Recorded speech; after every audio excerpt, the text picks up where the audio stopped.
नमस्कार दोस्तों, आज फिर से हमारे वीडियो में आपका स्वागत है। आज हम देखने वाले इतिहास को जानने का जरिया या स्रोत को। सबसे पहले हम डायग्राम के माध्यम से इसको देखेंगे, जिससे हमें आसानी होगी।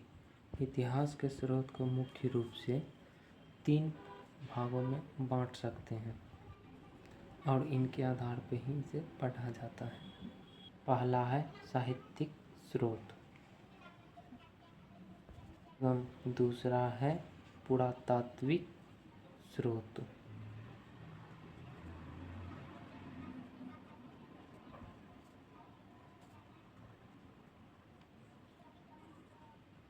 एवं तीसरा विदेशी यात्रा विवरण, अर्थात विदेश से आए लोगों के लिखे लेख के माध्यम से जानकारी जो मिली है उसके आधार पर, यह अर्थात उसे एक स्रोत मानकर उसके आधार पर इतिहास को समझा जाता है। अब साहित्यिक स्रोत को भी 2 भागों में विभाजित कर इसे जानते हैं। पहला हो गया धार्मिक साहित्य एवं दूसरा लौकिक साहित्य। अब धार्मिक साहित्य के अंतर्गत भी 3 भाग आते हैं। पहला ब्राह्मण साहित्य, जिसमें वेद, पुराण, उपनिषद, महाभारत, रामायण इन सब माध्यमों से जो जानकारी मिली है, अर्थात ये एक धर्म के आधार पर है। इस कारण से यह एक धार्मिक साहित्य के अंतर्गत आने वाले स्रोत हैं,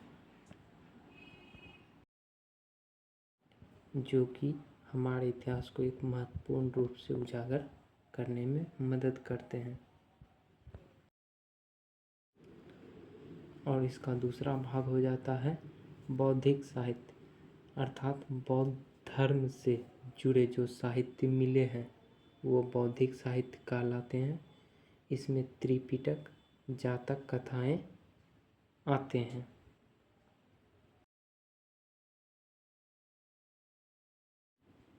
एवं तीसरे की बात करें तो वह जैन साहित्य होते हैं, जो कि बौद्ध धर्म के ही तरह यह एक जैन धर्म का लिखा गया यह साहित्य है, इसीलिए यह धार्मिक साहित्य के अंतर्गत आते हैं।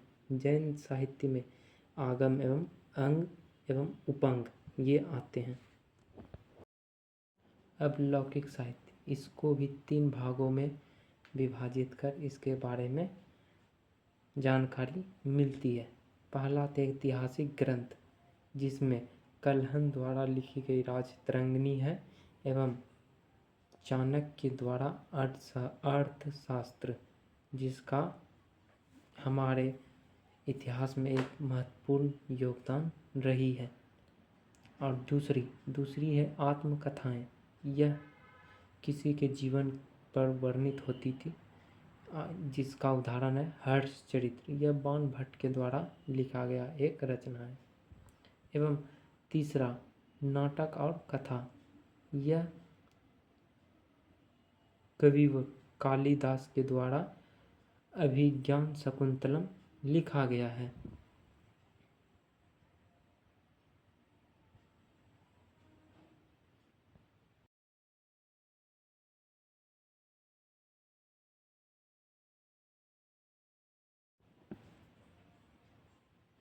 अब पहले साहित्य के स्रोतों को, इन 3 बिंदुओं को नंबरिंग कर देते हैं। इसके बाद पुरातात्विक स्रोत के बारे में देखेंगे। दूसरा पुरातात्विक स्रोत, अर्थात इससे पता चल जाता है कि यह पुरातात्विक यानी पुराने अवशेष के माध्यम से जो जानकारी मिलती है वह पुरातात्विक स्रोत के अंतर्गत रखा जाता है। जैसे पुराने अभिलेख एवं मुद्राएं, पुरानी भवनें एवं स्मारक एवं मूर्तियां, चित्रकला जो गुफाओं या अन्य दबी इमारतों के माध्यम से मिलती है, वह पुरातात्विक स्रोत के अंतर्गत रखे जाते हैं। और इनके आधार पर जो जानकारी मिलती है उसे पुरातात्विक स्रोत की जानकारी कहते हैं और इसके माध्यम से ही इतिहास के घटनाओं का वर्णन करते हैं। अब तीसरा है विदेशी यात्रा विवरण। इसमें विदेश से आए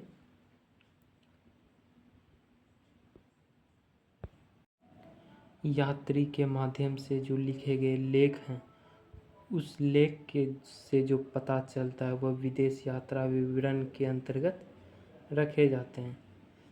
जैसे अरबी लेखक तारानाथ अलबरौनी आए थे, उसके माध्यम से जो जानकारी मिलती, उसके लेखनों के माध्यम से जो जानकारी मिलती वह विदेश यात्रा विवरण में रखे जाते हैं। दूसरा इसके अंतर्गत आने वाले लेखक हैं चीनी लेखक, जैसे कि फाहियान, सुंगयुन, हेनसोंग, इत्सिंग इत्यादि आए थे, जो अपने यात्रा के दौरान लिखे लेखों के माध्यम से जो जानकारी मिली है उसके बारे में हम यात्रा वृत्तांत के माध्यम से हम इतिहास को समझने का प्रयास करते हैं। एवं तीसरा है यूनानी लेखक, यह काफ़ी इम्पोर्टेंट है।